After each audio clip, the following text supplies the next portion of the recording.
Hello, my name is Balthazar Banshee, and this is Balthazar's Banshee Bytes.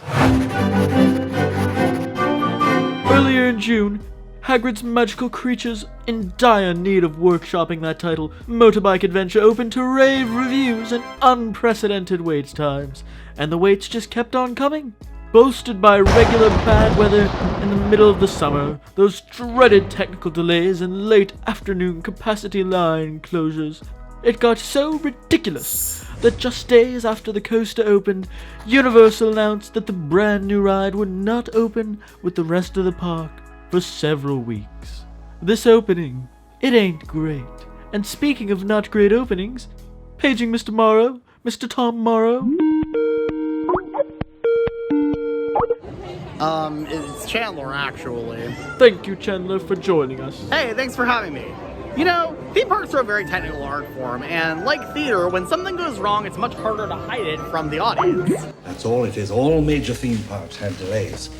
When they opened Disneyland in 1956, nothing worked. Yeah, but two things there, John. First of all, Disneyland opened in 55, not 56.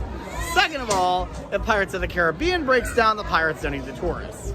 Anyways, just look at Universal Studios Florida's opening year. They had some incredible attractions on opening day.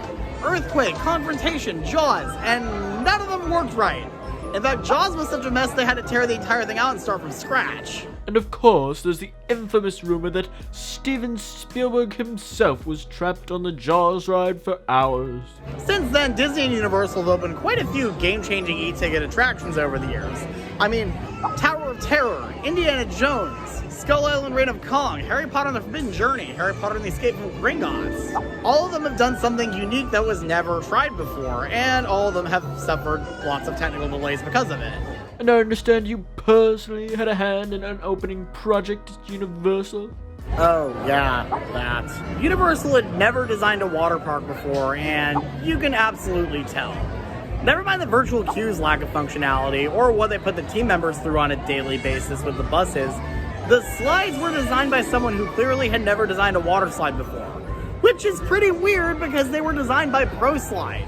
Like, I don't understand who designed these slides, not realizing that rider weight makes a huge difference, to the point where 3 of the major attractions are not able to be ridden by people above a certain weight, aka most people. And just as a nice throwback to Disneyland's opening day, the park wasn't even finished on opening day. There were still hard hat areas. Really? How shocking. I see what you did there. In the few months that I was there, they applied countless Band-Aid after Band-Aid to try to fix these issues that all should have been caught much earlier. And it seems like those problems have migrated directly to Hagrid's pointlessly long-named adventure.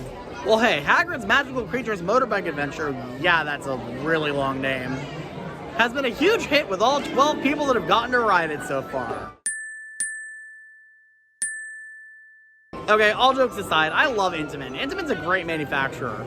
And I remember when I was at IAAPA 2018, they unveiled the new coaster they have coming to Park Asterisk next year. And I remember thinking, oh my gosh, this looks absolutely insane. I can't wait for a park in America to get one of these once they've actually learned how to make it function properly. Little did I know that Universal was insane enough to not only get one of these new kinds of coasters and open it before that one, but they got one with 7 launches, a drop track, and that high-speed switch. Like, how did they not expect that this thing would have constant problems with all these moving parts? Especially several of them that had never been put on a coaster like this before. I mean, Rise of the Resistance has its issues, sure, but all of the elements that go into it have been tested before. You know, the fact that Hagrid still can't open on time nearly 8 months later kind of makes you wonder where this highly praised multi-launch coaster with great theming is going to be in about 20 years.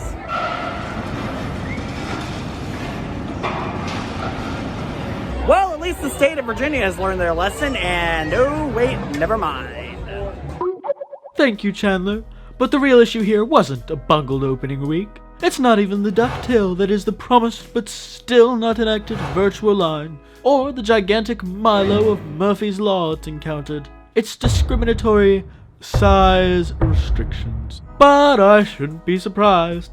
Any wander over yonder to a Universal Facebook group or online forum will show numerous guest complaints about not being able to fit on rides at Universal when they fit just fine at Disney.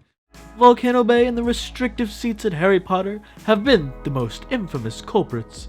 Indeed, people are miffed that Hagrid cannot ride his own ride, and neither can his magical creatures. Due to a ridiculous 48-inch height requirement, no singing frog, Snidget, or Cornish pixie can ride this revolutionary story coaster. Neither can banshees. We're all fantastic beasts, and we deserve to be found on every ride, but especially this one. Could there not be a bicycle basket for us, like in E.T., or a pocket to hide in for nifflers and creatures of comparable size? Or how about this? Hashtag bring back dragons. They were my homies, and I could fly among them like fire-breathing equals.